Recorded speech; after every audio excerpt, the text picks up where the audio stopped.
This clip absolutely shocked me to my core. This is Douglas Murray discussing October 7th, breaking it down with Lex Friedman. Check it out. Israel and Palestine.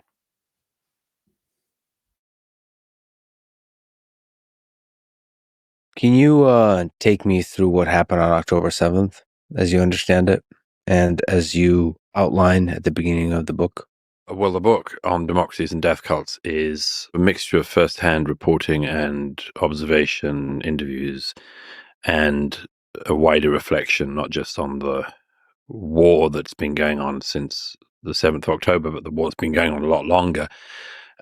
And also, I suppose, on what for me is one of the overwhelming questions, which I'm sure we'll get to, which is the reaction in the rest of the world.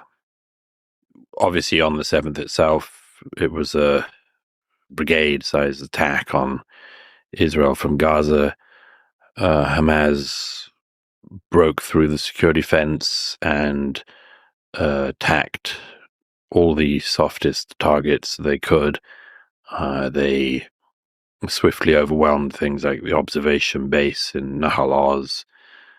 They ran through the communities in the south, very peaceful, peacenik, effectively communities of the kibbutzim, as they're called, the communities, and murdered and raped and burned and kidnapped. And of course, they, from their point of view, had the great good fortune of also coming across hundreds of young people dancing in the early hours of the morning at a dance party, and rampaged through that with RPGs and Kalashnikovs and grenades and hammers and more, and got within, 20 kilometers into Israel,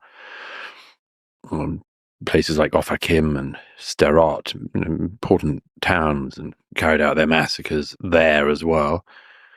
We now know that the plan was that Hezbollah did the same thing from the north.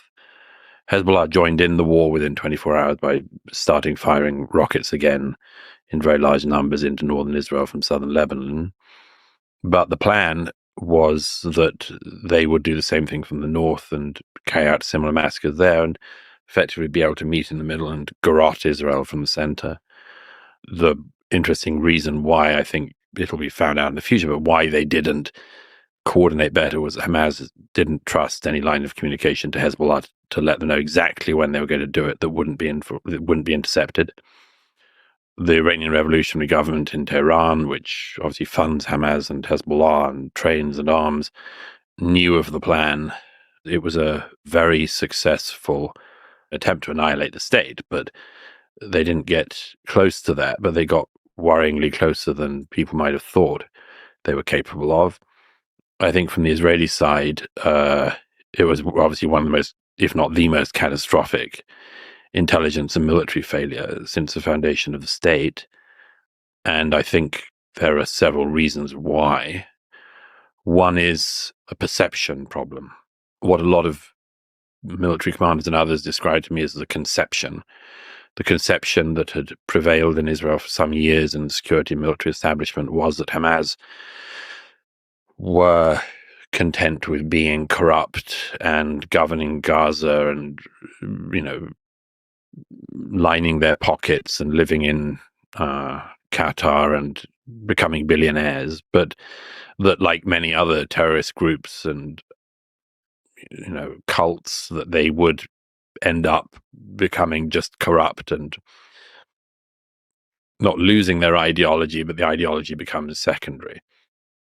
That's the first thing, was there was just a massive error of the conception in Israel.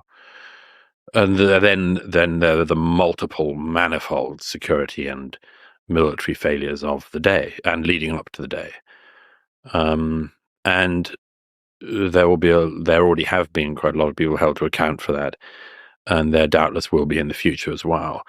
The single thing I heard, which I heard most and which was most distressing in a way, was the number of people who described to me, who survived the massacres in the South, who said that, they'd said to their children, "Don't worry, the army will be here in minutes," and they weren't. In many places, it was many hours till the army got there. And there are reasons for that. There are some reasons that will be military failings, leadership failings. Other things were I discovered were very human failings.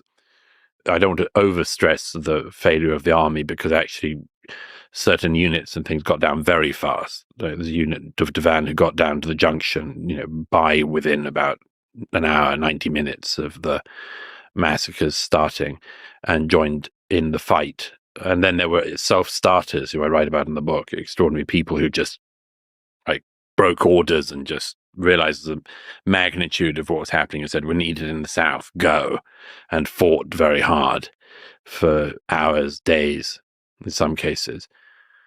But the complexities on the ground were unbelievable. I mean, as usually happens in warfare, but what they call the fog of war is a very real thing. You know what you can see it in hindsight, but you can't see when you're in it. And one of the things that made it very complicated was, for instance, Hamas coming in, taking uniforms off dead Israelis, wearing them, coming in with Israeli-style apparatus on them. There's a Muslim doctor I quote in the book I interviewed who describes how he was going to he's an Israeli Muslim Arab, and he's a doctor, he was going to his shift at the hospital at 6:30 in the morning. The rockets start coming in, because the rockets started first and then the full invasion. And he described to me how he's one of the members of this group, the United Hatzalah, which is a first responders group, and they sort of they get an alert and it tells them that a car has crashed nearby, and they put on their first aid kit and so on and go.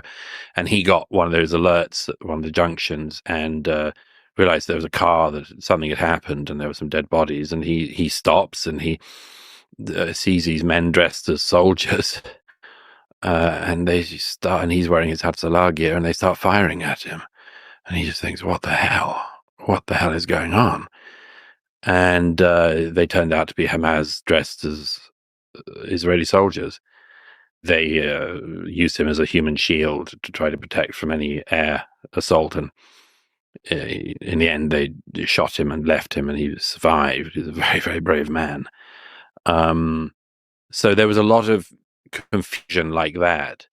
There's a girl whose father I interviewed. She was at the Nova party, and I met him at one of the reunions of the party in the weeks after, and the reunions of the survivors and the family and so on. And he described how in the last moments of his daughter's life, she phoned him on her phone, like a lot of people. He reassured her that the army would get there and so on. And her boyfriend was shot in the head and was lying on her lap, and she was obviously panicked. And they'd managed to get into a car and escape the party, but they went to a community where they thought they'd be safe in the south of Israel. And they were told to stay where they were by somebody who she said was a policeman, and he wasn't a policeman. He was Hamas dressed as police, and she died. She was shot and killed as well.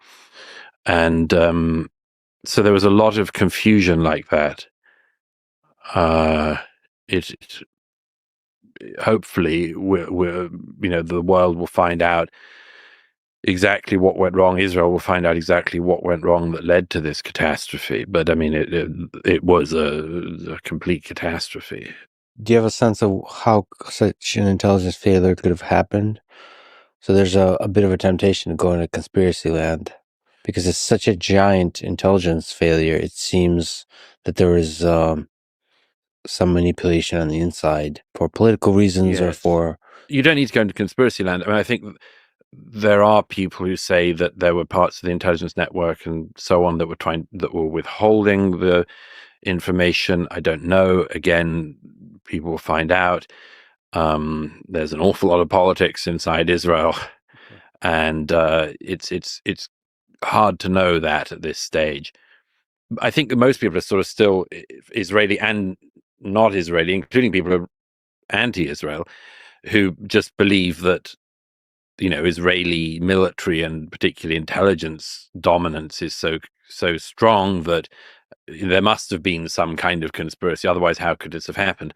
I don't think you need to go into that. I think that, for instance, some of the young women at the observation base are on the record. They've said, I've spoken to them myself, and who said that they had been warning in the weeks running up to the 7th that they were seeing maneuvers and training by the border, which suggested that Hamas was going to do something like this, and they say that they were ignored. You speak to some of the more senior commanders about that, and they say the thing is that this stuff was happening all the time. So it's very hard to know at the moment. 100%. And I think that conspiracies around October 7th completely miss the point. You might be right. There might have been some kind of inside job, one person within the Israeli military or a few people within the Israeli government might have been colluding. Okay. That could potentially be true. But what is also true is the fact that Hamas went in, brutally raped, murdered 1,200 people, and committed the atrocity that they did. And I think the number one lesson you can take from October 7th is that the people that were most peaceful, people that were most pro-Gaza, pro basically a two-state solution, pro coexistence, were the ones that were slaughtered first. They were the ones that were targeted first. They were the ones that were taken out first. It was completely indiscriminate. Hamas killed women, children, whether they be Jewish, Arab, Muslim, didn't matter. They went after everyone, and that just shows the level of evil that Hamas is and embodies. For more, subscribe to the channel. If you want to help us make more of these videos, you can go to buymeacoffee.com/JewishUncensored. Thank you, and have a good one.